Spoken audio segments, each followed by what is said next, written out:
Hi, everybody, and welcome back to Your Child is Normal. I'm your host, Dr. Jessica Hochman. So today we're talking about pumping, which is something that so many moms go through. Pumping can be incredibly helpful. It gives moms flexibility. It can make breastfeeding possible, but it can also be really challenging, time-consuming, and sometimes just frustrating. I'm joined today by Tamari Jacob, also known as One with the Pump. We talk about things like when to start pumping, how often to do it, how to make it work in real life, and also how to take some of the guilt out of feeding decisions. This is a really reassuring, helpful conversation, especially for new moms. And if you're enjoying Your Child is Normal, I'd be so grateful if you took a moment to leave a 5-star review. It really helps more parents find the podcast. Now on to my conversation with Tamari Jacob.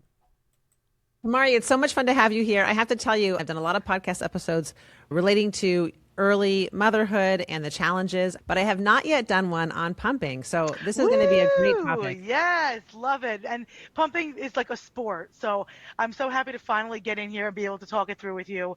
There's so much about it. So many people pump, but it's like the forgotten sport of life that everyone just puts to the side and then causing them a lot of drama. So I'm here to make it suck a little bit less. That's a great way to put it. I hadn't thought about it as a sport, but it really is that. It takes a lot of time. You have to learn the craft to do it well. So absolutely, Exactly. it's true. It's really like it takes a lot of effort, and if you do it right, it can be so much easier than if you are just fumbling through the whole time, which majority, by the way, of moms do. And that's why they always look back and they're like, I hated pumping. And I look at them and I'm polite, so I just don't say anything, but I'm like, if you come to me, you'll hate it a lot less. And they're like, okay, next time. And they actually do usually come back. As I was looking through your Instagram page, what I was thinking to myself was genuinely, I wish I had you in my life 15 years ago when I first started breastfeeding. And I'm sure you hear this line all the time, but I really had a love-hate relationship with pumping. Yes. As a Yes. working mom, I really, really wanted to make breastfeeding work, but I had to figure out how to make pumping work. And I learned a lot along the way. And the advice that you're giving out, I think, is so helpful. And you do it in such a humorous way. So I really Thank you. appreciate I that. feel like we have to. I mean, in general, I like to live my life that way. I mean, maybe my husband and kids wouldn't agree. I'm not as fun or funny at home, but being a mom is just so hard. And it's even harder in the days of social media where, like, I just sent my friend a reel that this creator did where she was like, here's my day in the life of like 4 a.m. to 12 noon. And I'm just like, what, 4 a.m.? And she's like, 5 a.m. I get up and I work out because that's how you start the day. And then I'm literally just like, it's not real life. Like a lot of that, it's not.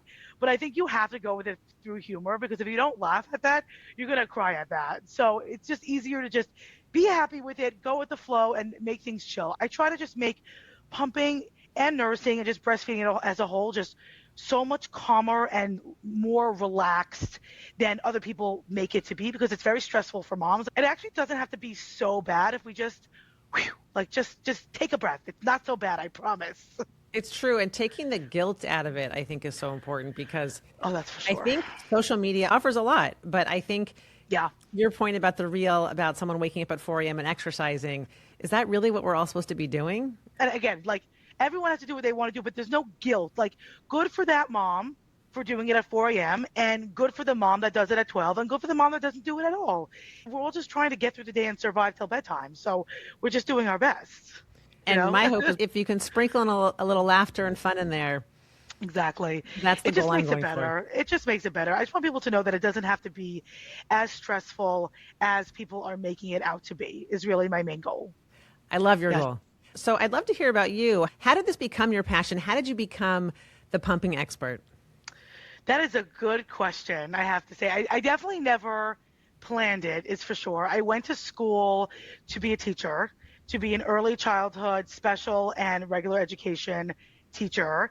I ended up getting a job as an assistant teacher. And I will always say, even though I feel differently about it now, I loved it when I was in it, and I loved it when I did not have my own kids. Like, I loved my students. And it really only changed once I had my own children, which I'm sure a lot of teachers could relate to, that it's very difficult to have that balance of, especially if you're in early childhood, being with children all day and then coming home to children.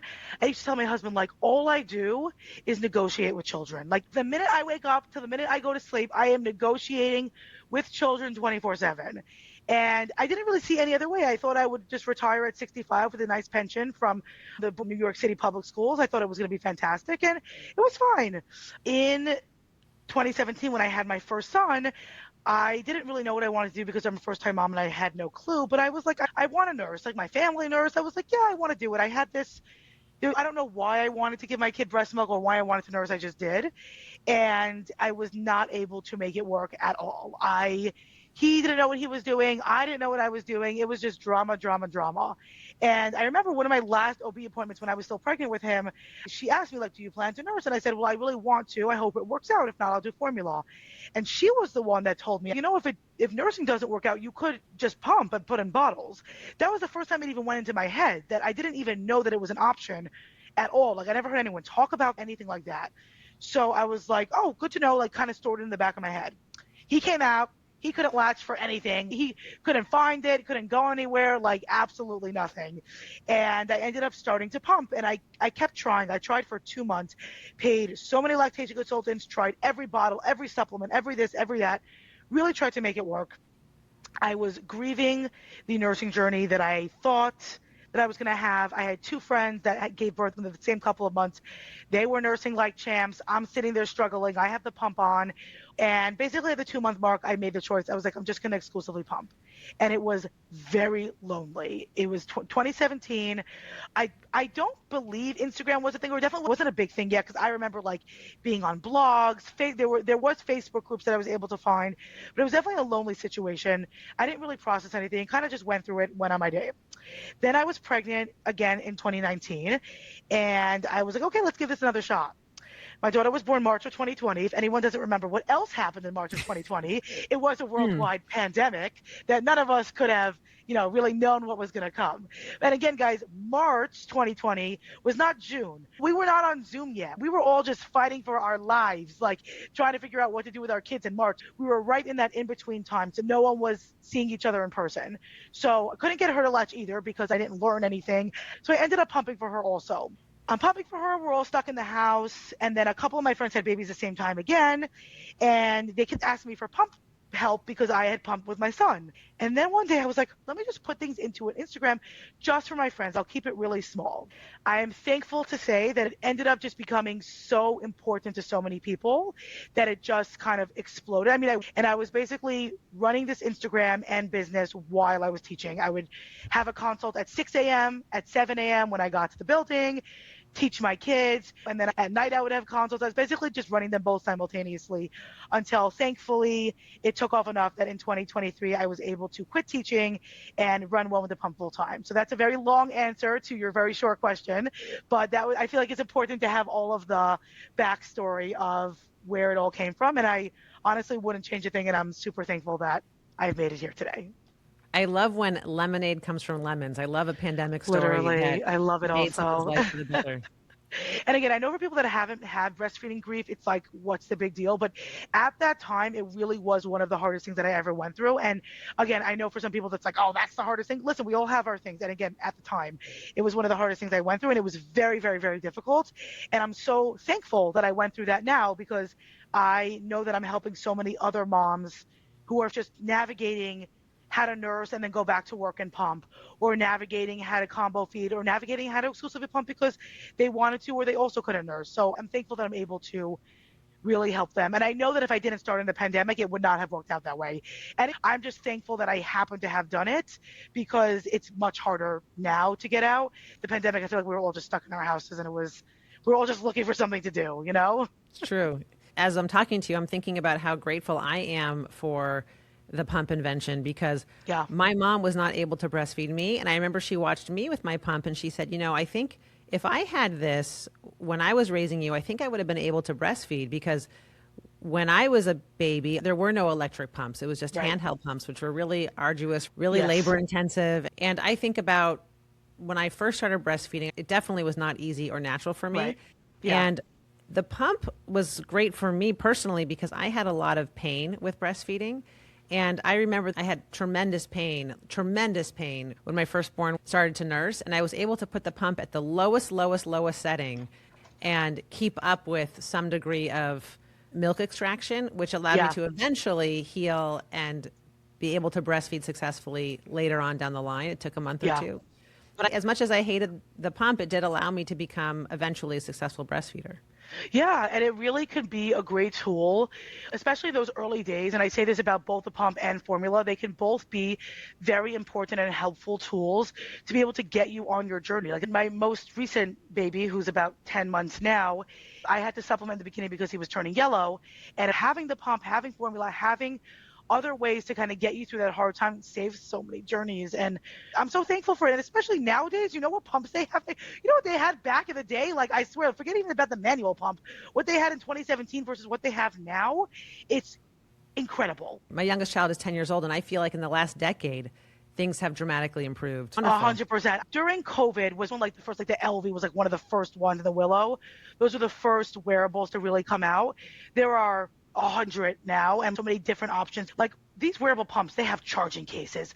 They have the Bluetooth compatibility. And by the time you're listening to this podcast, I wonder what they're going to have by then. And honestly, it's amazing. I'm so happy that we're like catching up with the needs of moms, and it's just changing the game. It's allowing moms to be able to extend for much more than they want to, which is great. It's bringing a smile to my face hearing all That's it. this. I love it. I love it. I love how it's coming. So I feel like pumping is one of these activities where you hear a lot of rules from different people. For example, when's the best time to start pumping? How often to pump? So I'd love to talk with you to go through just the general basics when it comes to pumping. And I'd love to start with, when do you recommend moms start pumping? So after they've had their Yeah. baby and they try to put the baby onto the breast, when is the ideal time to actually start pumping? Yeah, so it really, I know it's always annoying to say it depends, but it really depends on what's going on. So it's really important to understand that it is based on what your goals are and how it's going. So if your goal is to nurse and you have that baby is nursing and that baby is pooping and that baby is gaining weight, you don't need to look at a pump. Good for you. Like, fantastic. If it's working for you, don't even think about it. Unless, of course, if you are going back to work, as a side note, I do recommend opening up the pump at least 2 weeks before you get back to work so that your baby has a chance to take a bottle and you can practice pumping. Right after you have the baby, if things are going well with nursing, you do not need to stress about pumping at all. Some like stay-at-home moms, you might never have to touch it. You might keep it in the box the whole time, and that's it. The problems occur is when a mom wants to nurse and nursing isn't working. So the main thing to keep in mind is if the baby is getting a bottle, you need to pump. So if you want one headline, one bold underline, if a baby is getting a bottle, you need to pump if you want to keep up with your milk supply. Of course, if you're just using formula and you're not doing anything, then it doesn't matter. But anytime that milk goes into that baby, whether it's formula or whatever is in the bottle, your breasts need to know. And that is when you need to pick up a pump. And then, of course, if you're exclusively pumping right after, the same way that you would nurse, you would want to do it within the first couple of hours after birth. You want to get that started. But you need to be emptying your breasts every 3 hours, whether it's nursing, whether it's pumping. And if that baby gets a bottle, you need to use that pump. That is like one of the main things I want you to take from this podcast today. Yeah, and I agree with that. I think if you think about supply and demand, if you want to keep up with your supply, it's really important to make sure you match what your baby is taking in. Because that way, exactly. if you're ever not at work or you ever are around your baby, you'll be able to match their demand. And the other thing is, I think health-wise for the mother, it's important to pump as they eat, because you could risk having something called mastitis if not enough milk is expressed. I think that's a great point to bring up. Yeah. And that's one of the main things that moms do not really know, because they'll just give their babies a bottle of formula overnight somewhere, or they're just giving formula and they go to sleep and they don't know. I also, for myself, remember not understanding that. And it's honestly so hard to get them to understand, because as a first time mom, I wasn't even thinking about this. This was at my 39-week appointment that she was like, oh, if it didn't work, you could pump. I was like, okay, thank God I ordered one. It was just so not a big thing. And I remember I did take a birthing class, and she had like one sentence about breastfeeding, and she was like, make sure you're drinking water or you're not going to have breast milk. That was her line. So it's sad, but like it takes a mom having a very difficult journey to then learn that something needs to be different later on. I have so many moms that come to me 5, 6, 8 months into their journey. I wish I found you sooner. Had I known, things could have been different. And the truth is that it could have been different, but I always tell them, do not have regrets for the information that you did not know you needed at the time. Should you have another baby, I am not going anywhere. And that's kind of how I tell them. I'm like, yes, let it be. It's a wedding story. I'll tell at my son's wedding that he made me crazy. We'll leave it. Like, let him be, you know?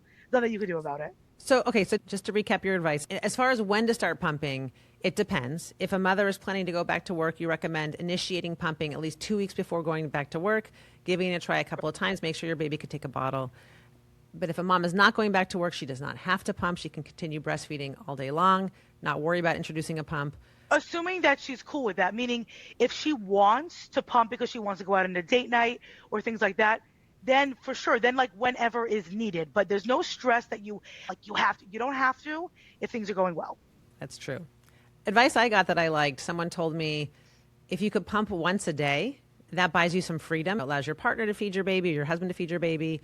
It allowed me some freedom to go to the gym, to leave my house and not have to be attached to the baby all the time. But it also allowed me to mostly be a breastfeeder. Yeah, I actually call that a reprieve pump. So I tell people, take a reprieve pump, take your pump, go in your room, lock the door, get a snack, open up your TV, sit back, relax. Don't see the baby, take a minute to yourself. I find some people really don't want to pump and they would prefer to nurse. And that's where I say absolutely whatever works. But I totally agree with you that if you want to take a reprieve pump every day, gives the baby a chance to practice the bottle, you a chance to practice nursing, if that is what you want.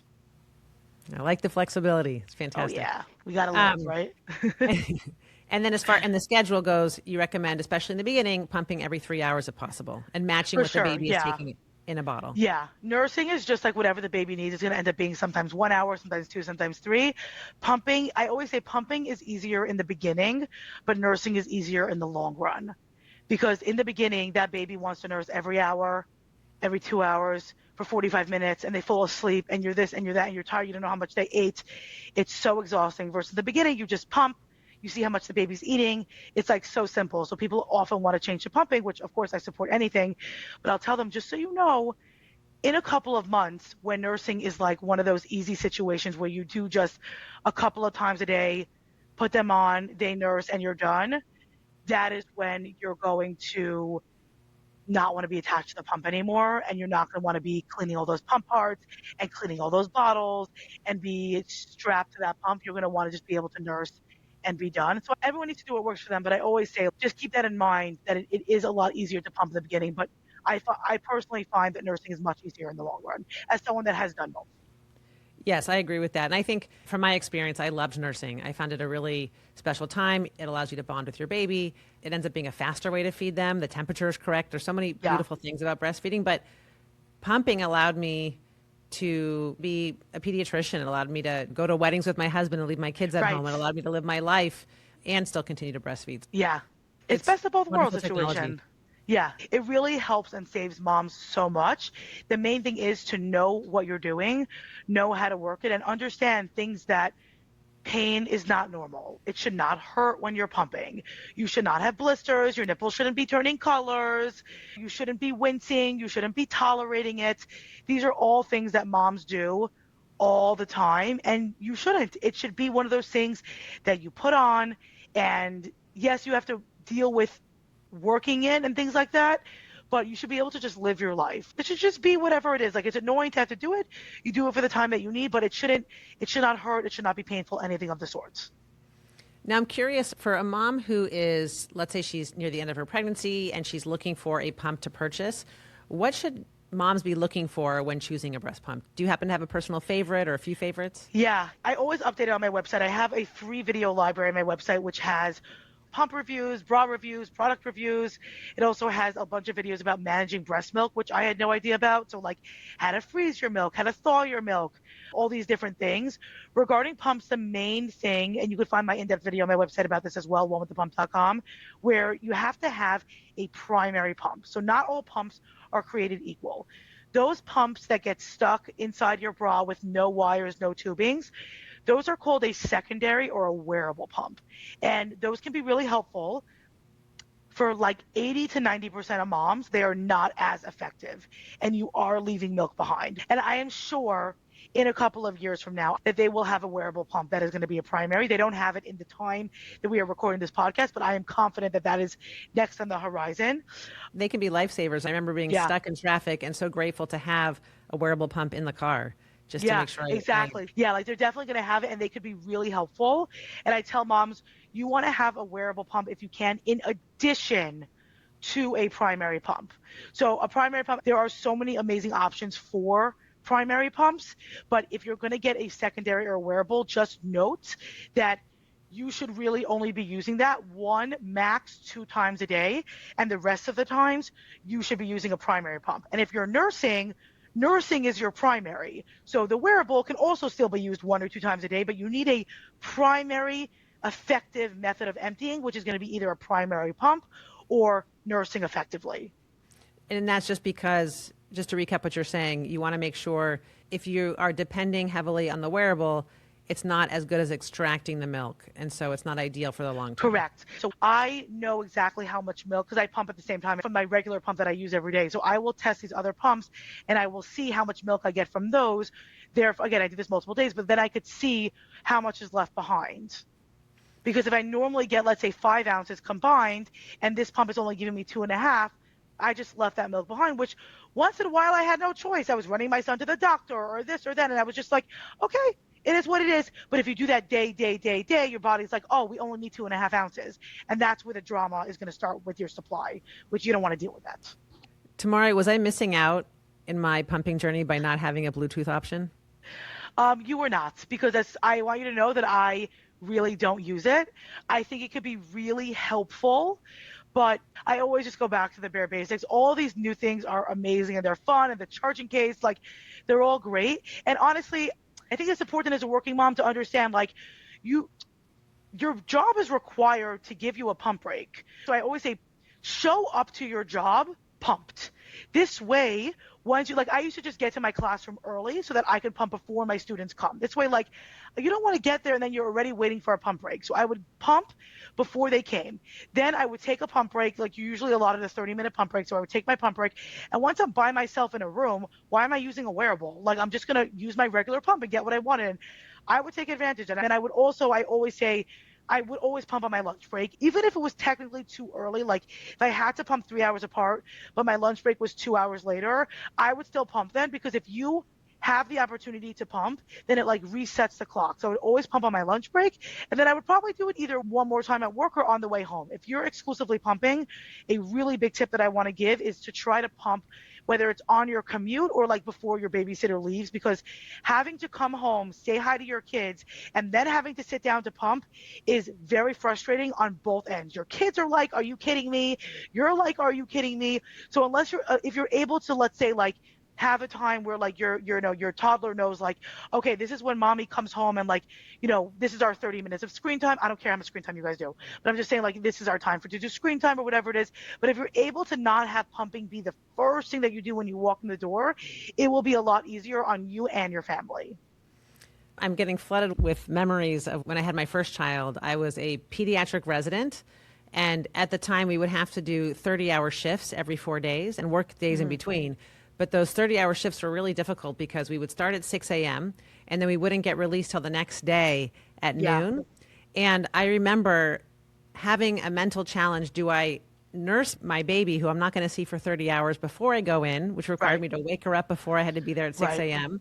So oftentimes I would sort of be grateful when she would wake up in the middle of the night so I could bond with her. And then I would get to work early, pump before I started rounds at 6 a.m. And I just remember being faced with the decision of, is this worth it? Yes, absolutely. Because as a new mom, you really want to be with your baby all the time. Yeah. And then being faced with the decision to continue working at full speed, to be with your child. And boy, those were difficult days, because even as a pediatric resident, it should have been pediatric friendly. And I remember there was nowhere for me to really pump at the hospital, and I'd have to go to my car and fit in pumping. Always thinking, is this worth it? Right? Is this worth it? It was difficult.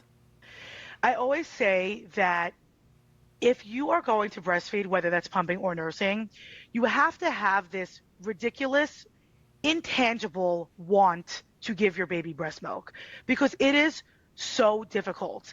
And especially like when you're working so hard for something and it's not necessarily working, and then you have to start triple feeding, you have to formula feed and pump and nurse and this and that. You have to really want it. And it's okay to not want it, to make this very clear. Like, I have plenty of people, and it's funny, it's like something that people will stop me in the street to tell me, which I always think is so funny, because like, I don't know why they feel the need to say it to me, but they'll be like, no offense, but like, I don't pump, I don't do that. And I'm like, girl, I literally don't care what you do. Like whatever. But when I talk to a mom and we are working through, and I'm telling them all these annoying things that they have to do. And I always say, like, if you've had a session with me, I'll be like, here are 5 ways to increase your milk supply. They are all really annoying, and you have the choice if you want to do them or not. And then I will tell them to them. They're, by the way, inside my Ultimate Pumping course, which I'll tell you guys about in a bit. But there has to be some sort of intangible want and need to give your baby this breast milk to be able to go through that, because it's so So true. difficult. Like, why'd you do it? I think you're totally right. Like, I What? look at my kids now and I'll tell them how hard it was to breastfeed. They don't even remember that it happened. They don't It, remember anything about it. they We don't care. They don't remember. remember. We remember, And I we remember, and also it's think really to I mean, hard. myself, I wasn't breastfed, and I don't think anybody could look at me and say, "Oh, for sure, that's a person that was never breastfed." Exactly. And Exactly. I definitely I understand the benefits of it, but I also agree with you that if somebody opts to not do it, if they don't have that drive, or it's too much, or for whatever reason they can't pump or can't breastfeed, I am the first to tell parents not to worry, because just feed Yeah. your baby, love your baby. Ultimately, that's Yeah. the most important. Of Exactly. course, But yeah, it goes really without is. saying. Exactly. It goes without saying, and it's really the most important on both ends of fed is best, meaning like you can feed your baby formula and they'll be totally fine. And you can work really hard to breastfeed and that will also be totally fine. They're both incredible. I always say, like, I feel like sometimes when we say fed is best, we're not dismissing either side. Fed is best for on both ends, that really, like, teach your kid to be a good person, teach your kid, just to be nice and to be a kind, gentle soul. And other than that, like, my husband was formula fed, and I'm like, he is so smart. Like, it's really nothing. I just always had this intangible want to do it. And thank God, because now I built a business out of it. But it's okay either way, but you have to want it so bad for no reason at all. You know what I'm saying? I think that is very well said. It's an intangible want. That's what it is. I remember my husband would Yeah. look at me, is this worth it to you? Because I would be up late pumping. He would remind me that it was okay if I stopped, that the desire and the pursuit to pump and to breastfeed really was from me. There was Yeah. nobody else putting that pressure on No one me. It was really telling you came from anything. myself. Yeah. And I remember being very stressed. Gosh, talking to you, I'm just remembering how hard this was. Yeah. I remember my daughter would be at daycare, and the daycare would tell me, your daughter consumed 15 ounces of milk today. And then I would remember, wait a second, I had only pumped 11 ounces during the day. Oh my goodness, I better pump another 4 ounces to keep up with her demand. And then Right. I remember just being up way too late pumping when probably I should have been Yeah. sleeping. Yeah. But I wish I'd had your Yeah. advice, because I probably would have saved myself some heartache and some stress. Yeah, it is so difficult. And if you want it and you want to work hard for it, get the support, get the information, like, know what you're doing. Don't just chat GPT it. Get the actual information that's real. Give yourself that support and just ultimately make sure that your mental and emotional health is where it needs to be. But it's also okay to fight for something that's important to you. I say both of those equally as important. I wonder where it comes from, that intangible want. I wonder if it's hormones. It's deep within our soul. Like, why do I want 4 kids? Like, where did that come from? Why do I want that? Like, am I crazy? Like, once in a while I'll be like, no one is forcing me to have these children. No one forced me to have 4 kids. That was a choice that I made, but it was an intangible one that I just always wanted a large family. Like, where does it come from? I don't know. My only regret in life is that I didn't have more. You know what? And it's okay. I'm gonna clip I'll this piece and vicariously send it enjoy to it my through you. husband. It's beautiful. It's the best. Maybe it's the pediatrician in me, but I think having children, Exactly. Yes. It's just they're just the best. They're just the best. it's the best decision you'll make, I think. Yes, I totally agree. Even if Even even as if a, it's really hard, even it's if it's so wonderful. absolutely best I love decision, them. even if we're I deciding love between them. breastfeeding or pumping or not at all, having Love children them. is the best. Love Um, them. so now, so we talked about the workplace. Every 3 hours is ideal, or taking the breaks when you can. What about at night? Do you have any feelings on whether or not it's worth it to wake up and pump in the middle of the night, especially if you're feeling that urge to pump? What's your For advice sure. on sleeping or not? In the beginning, you want to go ahead and you want to wake up. If you, for the first 12 weeks, you really, really want to go ahead and wake up at least one time in the middle of the night to pump, it makes a huge, huge difference in your supply. It can make a massive difference actually in your supply. It's really important that you do that. As you get later and further in your journey, like after 12 to 14 weeks, I please sleep. absolutely sleep, you definitely want to do that. But in the beginning, as hard as it is, it really makes a massive difference in your milk supply. Yeah, and then eventually, as you start to sleep more, the body will readjust and The body continue to make readjusts. breast You milk. end up, yeah, you end up just making that in the morning. But in the beginning, it's really important to do that. And I say, like, I do a couple of tips. I'll tell moms, like, number one, like, keep some ear pods, like some headphones on your nightstand. I mean, have a middle of the night show that you watch to make it less miserable. Personally, I would fall right back asleep. I would set my pump up. I would put a pillow behind my head. I would lean back, fall asleep, and I would wake up when it stopped 30 minutes later. If you're doing that, make sure that your pump has an auto shut off. Majority of them do. You wouldn't want to wake up an hour or two later and still be pumping. But the pump, most of them have an auto shut off at 30 or 40 minutes. So I would just like pump and then I would wake up when it was done. That was the best. I think that was with my fourth kid because I was just so tired. In the first, with my first and second kid, I wasn't able to do that as much. So I would have middle of the night shows, keep a water bottle on your stand. I would have a mini fridge. We bought a mini fridge with my second, but it's a huge game changer to not have to go downstairs or even back to the kitchen. So I would keep like my pump parts in there. I would keep the milk there. I would keep the baby's bottles there. It made a massive difference just during those middle of the night feeds. And also a really good piece of advice that I like to give moms is if you're able to, you can pump and feed the baby at the same time, like set the baby up next to you safely, of course, like on a boppy pillow or something like that, where you could feed them while you're pumping so that they're both getting done at the same time. And if that's too physically hard for you, you can wake up your partner to feed the baby while you're pumping, and then you can both go back to sleep at the same time, which is always nice. I agree with that. I have some moms that I've talked to in my practice who experience sadness when they're pumping. I don't know if you've come across that and what your advice is. I've heard some people say, look at a picture of your baby when you're pumping at work, or if you're feeling sad while pumping, it may help to look at a picture of your child. It might help with milk expression. Have you heard that? And what is your general advice to moms? Oh, I've heard it. Well, first of all, what you were referring to in the beginning about the sadness is called DMARE, dysphoric milk ejection reflux, as if you don't have enough going on. Basically, it's that when you have that rush of hormones and your letdown, your milk is about to start, you get a rush of a certain emotion, whether it's sadness, depression, anxiety, and it's just what a mom needs in addition to everything else she's dealing with. Unfortunately, there actually is no cure for it. A lot of moms will stop pumping because imagine you're feeling that rush of major anxiety or depression, 8 to 10 times a day can be really difficult. But moms will like take, deep breathing exercises. For me, I say put a TV show on, get into the show, and then start pumping. Like for me, and also bringing what you're saying about the picture of the baby, that is stressful to me. I don't know. Like looking at a picture of my baby to me when I'm in postpartum is not relaxing. I don't know him yet. I'm not calm. What's going to make me feel calm and in that moment and be able to be, I guess, the most present or unpresent for my pumping, I literally like I would not sit down before having the remote. I would have my water, I would have a snack, I had all my pillows, I put on the TV, I pressed play, and then I latched the baby, or then I put my pump parts on. I was doing nothing without the TV as there as a distraction for me. I got through so many series when I was pumping and nursing. Like I watched so much TV, but honestly, I think it's just one of those things that people just say because they heard it.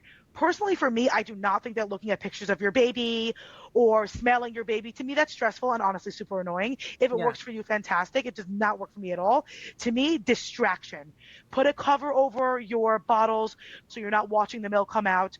Watch a TV show, scroll on Instagram, whatever is making you feel not watching the clock, in my opinion, is what really helps moms the most.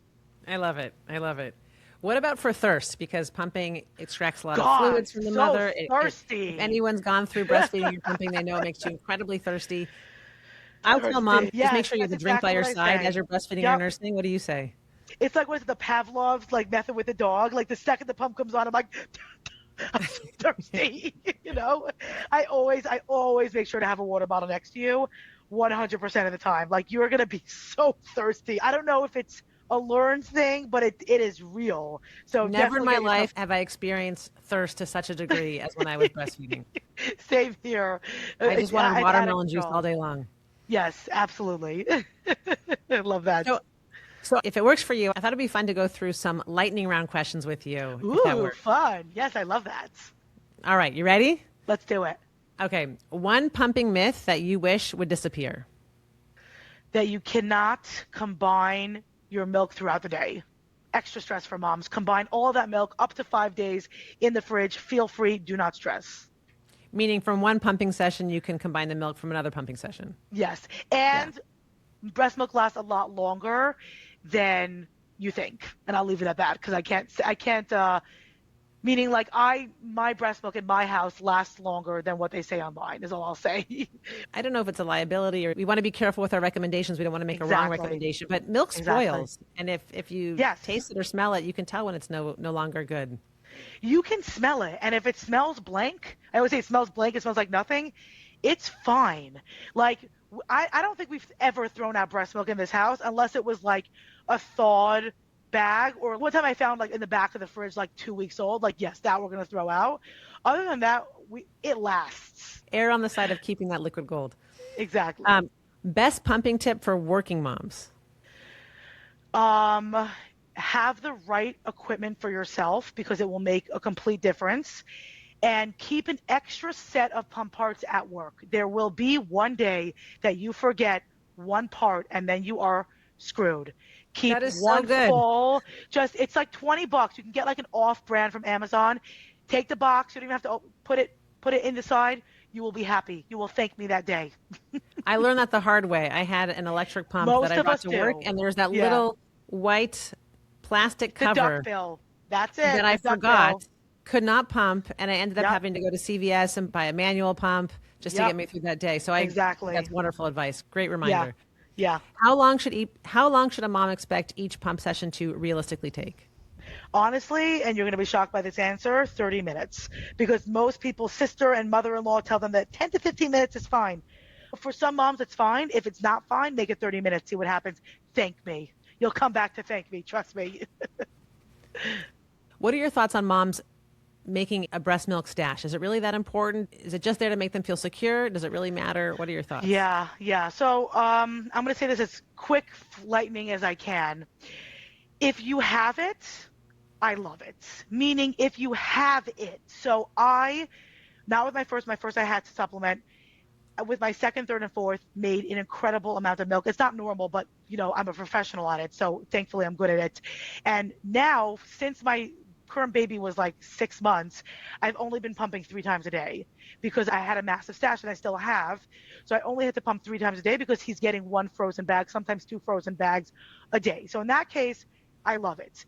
With my first, I didn't have it. So no, do not make yourself insane. You don't need to feed the freezer. You don't need to do that. If you have it, there is a use and there's a time for it. I think it's really nice for every mom if they're able to have a couple of bags in the freezer for that rainy day. It's great. If you can't, then forget it. Then you have formula for a rainy day and you'll be fine. And that's what I did. So that's really my hot take on stashes, meaning like we all just say like, no, you don't need it, you don't need it. If you're able to have it and you have tons of milk, I love having it because I stop pumping very much quicker and their breastfeeding journey technically is prolonged. But it's I'm not necessary at all. I could be pumping 4 times a day. What am I doing? I could be. I just don't want to. And I'm so glad you say this because I think this is where comparison can be really stressful on moms because I find Yes. that most moms make exactly what the baby needs, which makes sense. Yes. They make just what their Yes. baby needs, and nor do they need a lot of milk to make a huge stash. But I think this is where the online world can be difficult for moms because they might see another mom that might have to get an extra refrigerator to fill it with all that breast milk that they're making. But Yeah. that's not the norm, and it doesn't have to be. It you don't need it. Meaning like I did that and I really saw a benefit in it, but only because it was easy for me. I say breast milk supply is based on what your schedule is, but it's also pure biology. Some of us are tall and some of us are short and some of us are born with black hair and some of us have blonde hair and some of us have a lot of freaking milk ducts and some of us do not. And there is nothing to do about it. Me and a mom can give birth the exact same minute, do everything exactly the same, and I might make double or triple what she's making because I have the breast milk ducts. That's just my genetics. So like you can't get taller. Like just whatever. Just wear the heels if you want to be taller. Figure something else out. Like don't make yourself crazy for something that's not possible. It's for some people it is simply not possible. And I think doing that can take the blame off a little bit of them and the guilt. Is it normal for one side to produce more milk than the other? Can I say can I say a profanity on here or should I keep it very G? I, I say everyone has a shitty. Everyone has that titty and a moneymaker. Everyone has a bad boob and a good boob. And that's always what I say. You have the golden child and the one that's just keeping up over here. I So call it a stud and a dud. yeah, so I spelled it in case your kids are in the car, guys. But this way, just so you know, everyone has that. I think for some people it evens out. For most people, it's one of them just holding up the fort for everyone. What I tell parents is as long as combined together you can make about an ounce an hour, you're in good shape. Yeah, if you can feed your baby what they need, you're in good shape. Yeah, you were like, I don't know what you were gonna say here, but I always just say, shitty titty and a moneymaker is a good time. Sorry if your kids are in the car. No, it's They'll great. learn quick. There's a lot of things that people say affect milk supply. One, hydration, two, stress. Do you think that these factors really affect milk supply as much as people think? It definitely can, but I think that nothing affects it more than not having the right information. So that mom that's thinking it's coming from stress, or she's chugging water. Like I'll have a consult with a mom and she's like, I'm not drinking enough, and she's chugging water. She has the wrong phalange size. She's not pumping correctly. She's pumping with the wrong pump. Like, yes, but also let's make sure that everything else is actually working, because majority of the time, once we fix those things will kind of just play into it themselves. One thing that you wish moms would stop worrying about. So many things. Um, I think for me, this is just the hardest thing for me to deal with moms on their end, because I feel bad for them, is that a mom is having a really hard time breastfeeding, whether that's pumping or nursing, and she will go and she will buy 100 items for like hundreds of dollars, not knowing what to do, not knowing which of them work, instead of spending the money on the support, which will then not have them buying any of that and just getting the information. Like I have currently on my desk right now, like 7 different wearable pumps, and there's going to be 7 more wearable pumps for the next round of reviews, because there's always going to be something newer and bigger and better coming out, because they're trying to market to breastfeeding moms because they want your money. So focus on what it is that you have in your house. The main things that you need are the understandings of what you are doing. You need to understand that you are effectively pumping and nursing and emptying correctly and getting your baby the milk. You don't need all of the latest gadgets. You just need to make sure that it's going smooth enough, that you are not struggling day to day, that you're not at work being like, where's my bottle? Where's my this? You have to just have enough stuff to make it through, maybe a little bit extra just to make you happy. But as long as you know what you're doing, that is the main thing. So not to worry about all the other extras that you need, I would say it would be one of my main things. For me personally, as a working mom, it was really hard to figure out how to balance both. And I think, but Yeah. pumping was a necessary part of my life and it was hard. And I think having someone like you to give them the support that they need, I think is really invaluable. So Yeah. it's really nice to learn about your page and about what Thank you do. you. And I just think as a new mom, all you want to do, and this is biological, it makes sense. All you want to do is feed your baby. Yes. And so if you're having trouble with your supply or pain with breastfeeding, or you have to go to work or whatever the reason is, Yeah. having that village, having some support to help make that process easier is incredibly Yeah. valuable. Thank you. Thank you. Yeah, I just want to help moms. I just want moms to not go through what I went through. I just want moms to know that they're doing amazing. I want them to stop stressing. I want them to know that they deserve the information, they deserve the support to get through this journey, because even though it's only technically usually about 1 year or 6 months to a year and a half of your baby's life, it feels like everything when you're going through it. And I want you to know that you're not alone, and everything that you're going through, I've talked to 10 other moms that are also going through it. Even though you think that you're the only one, you're not. I'm sure you've seen that also, where you have the same things, people saying the same things again and again. They think that they're the only ones, and you've seen it 100 times. It's true. Right? You've seen it 100 times, but they think they're the only one, and I want them to know you're not alone. Yeah, it's true. I do think there is solace knowing that other people have been through it before, and maybe we can lean on each other to Yeah. get advice and to make the Yeah. process easier. Correct. So you alluded to the fact that you have courses, you have recommendations on your website of things to buy. Tell listeners more about that. Where can they learn more from your work? Where can they connect with your community resources? Please share. Thank you. I am nothing if not subtle, so I have no problem letting people know where they can find the information because I want you to have access to it. So my name is Tamari. I'm at One with the Pump on Instagram, TikTok, YouTube, Pinterest, all of the above. Whatever's out, I'm on it at One with the Pump. That's where you can find a lot of tons of just free information videos on my website. You could find that. I also have a very in-depth, incredible course, if I may say so myself, called the Ultimate Pumping Course, which gives you all the information as both a pumping or a nursing mom for everything that you need. And I made you guys a discount code, Ask Dr. Jessica, for 20% off if you want it. So you can use that at any time. We also do one-to-one consults, and we are here to support you. Just please note that you are not alone. This is no joke. This is really hard, and there's nothing harder than doing it alone. So you don't have to. We have a membership where we meet 2 times a month where we all just kind of chat and hang out. You don't have to be alone. There's a community and a squad behind you, and we are here for that. And I'm leading the pack, and I've got you. So come on over to One with the Pump so we can help you, make you feel better about everything going on. I love it. I'll say it again. I wish I had known about you and had you in my life when my kids were little. So I'm so grateful to know about you now and to know that new moms can find you and reach out to you if they need you. And thank you so much. I will put all of your information in the show notes. And thank you so much for coming on the podcast. It was Thank great you for having me. Nice to meet you. Hi, everybody, and welcome back to Your Child is Normal. I'm your host, Dr. Jessica Hochman. So today we're talking about pumping, which is something that so many moms go through.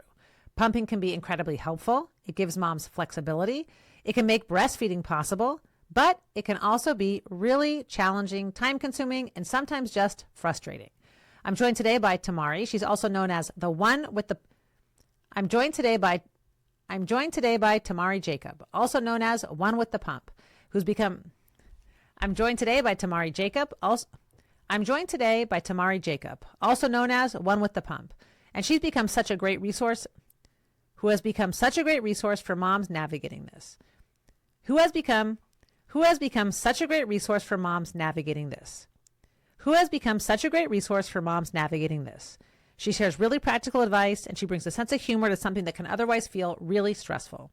We talk about when to start pumping, how often to do it. We talk about things like when to start pumping, how often to do it, how to make it work in real life, and also how to take some of the guilt out of feeding decisions. This is a really reassuring and helpful conversation, especially for new moms. And I think you'll get this is a really reassuring, helpful conversation, especially for new moms. And if you enjoy this episode, I'd be so grateful if you took a moment. And if you're enjoying this podcast, I'd be so grateful if you took a moment to leave a 5-star review for your child. And if you're enjoying this podcast, I'd be so grateful if you took a moment. And if you're enjoying Your Child is Normal, I'd be so grateful if you took a moment to leave a 5-star review. It really helps more parents find the podcast. Now on to my conversation with Tamari Jacob.